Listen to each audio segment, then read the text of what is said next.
Hello everyone, so this is Edmond, Amindaros channel at sa video ito ay pag-uusapan natin at i-guide ko kayo on how to quickly send money to Coin.ph from video savings via online banking. So sa pag-cash in naman ng ating Coin.ph wallet ay pwede rin natin gamitin ang video savings mobile banking. Kaya kung hindi mo kabisado kung paano yan gawin, stay tuned ka lang at start na natin. So ang gagamitin natin dito ay sa ating Chrome browser. Hindi natin gagamitin dito yung ating video apps na nadadownload sa Play Store. So ang next step ay kailangan mo lang i-click dito yung ating Chrome browser. And then, kailangan mo lang i-search dito yung www.videoonlinebanking.com.ph. Ayan. So, ganito yung makikita mo kapag tinype mo yan and then in-enter mo. And then, next step, kailangan lang natin i-enter dito yung ating username and then password. And then, login lang tayo. And then, kailangan mo lang i-enter dito yung 6-digit na OTP. And then, kapag na-enter mo na, itap mo lang dito yung submit. Ayan, so ganun lang po siya kabilis talaga. So gagamitin mo doon yung manual, huwag mong gagamitin doon yung password manager dahil nag-i-error yan minsan. Okay, in the next step, dito lang sa top left corner, kailangan mo lang i-click dito yung tatlong line, i-click mo lang. And then, kailangan mo lang i-select dito yung send money. Dito lang sa kanyang main menu, kailangan mo lang i-select dito yung other banks and wallet. And dito lang sa other banks and wallet. So makikita mo naman dito yung dalawang payment method na pwede natin gamitin. So nandito yung InstaPay. And then dito naman sa InstaPay, send money real time up to 50,000 per transactions. Ang kanyang service fee ay 10 pesos. Kapag dito naman sa PesoNet, kapag yan ang sinilik mo, send money up to 500,000 ang kanyang per transactions.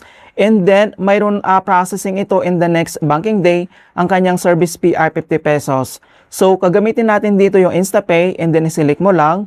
And then next step ay kailangan mo lang i-click dito yung send to. And then kailangan lang natin i-type dito or i-search lang natin dito yung DCPay Coin.ph or pwede ka naman dito mag-scroll down sa baba. Hanapin mo lang dito yung DCPay Coin.ph. At once nahanap mo na dito yung DCPay and then Coin.ph, i-select mo lang. And next step, so account number, so kailangan lang natin i-enter dito yung ating Coin.ph registered mobile number and fill out lang natin. At once na-enter mo na dito yung mobile number mo na registered sa yung Coin.ph and then dito na tayo sa account name, i-click mo lang dito sa box and then fill out lang natin yung ating account name sa ating account. So, sa pag-enter naman ng ating name, so first name and then last name, either small letter yan or big letter, pwede po yan basta tama yung details natin.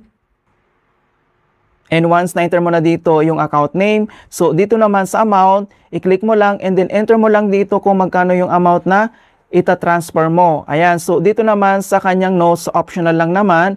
And dito na tayo sa send from. So select an account to send from and i-click mo lang yung arrow na yan. And then kailangan lang natin i-select dito yung ating video savings.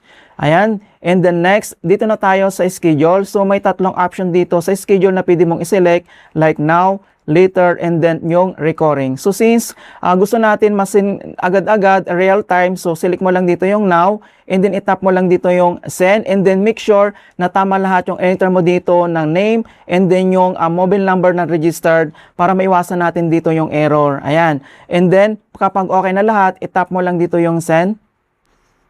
And dito na tayo sa other banks and wallet. So, total amount to be deducted, okay? So, 10 pesos lang yung babayaran natin dito sa kanyang transactions. So, dapat dito ma-extra balance ka sa iyong savings account dahil separate po yung kanyang transaction fee. So, double check mo lang yung all details dito. And dito naman sa pinakababa, nandito na yung all details from BDO Savings and then to DCPay Coin.ph. Kailangan mo lang i-double check yung details na nilagay mo dito. Kapag okay na yan, and then itap mo lang dito yung confirm. And then kailangan lang natin i-enter dito yung 6-digit na OTP. And then kapag na-receive mo na, enter mo lang and then gamitin mo dito yung manual, mas maganda. At kapag na-enter mo na dito yung 6-digit code na OTP, and then itap mo lang dito yung submit. And authorized payment, kailangan lang natin itong hintayin. Ayan, so makita mo na dito na payment submitted successfully. Okay, so nandito naman yung all details. And then dito naman, pwede mo naman itong i-save to favorite. Pero the next transaction mo dito sa BDO mobile banking, hindi mo na kailangan pa mag-enter ng details. So napakabilis na lang. So dito naman sa baba, makikita mo dito yung favorite. I-tap mo lang yan. And then kailangan mo lang mag-create dito ng favorite name. And then create lang tayo. At once nakapag-create ka na ng name, and then i-tap mo lang dito yung save. Ayan. So makita mo naman dito na save to favorite in the next transaction. So hindi mo na kailangan pang mag-fill out dito. So dito lang sa tatlong line, i-click mo lang.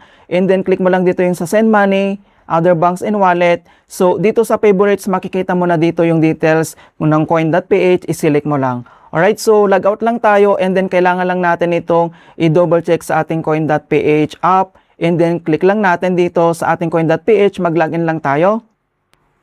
And then, refresh lang sa ating coin.ph profile homepage. Makikita mo naman dito na pumasok na yung transfer natin. At dito lang sa top right corner, i-click mo lang dito yung icon na message. And then, nandito na yung details from BDO Bank. Ayan, so ito yung amount, successful na siya. Ayan, so ganun lang po kasimple kung paano tayo mag-cash in or mag-top up gamit lang yung ating BDO mobile banking dito lang sa ating coin.ph wallet. I-hope na nakapagbigay ako ng konting kalaman at guide tungkol sa BDO app tutorials. Thank you guys, and see you in my next tutorials.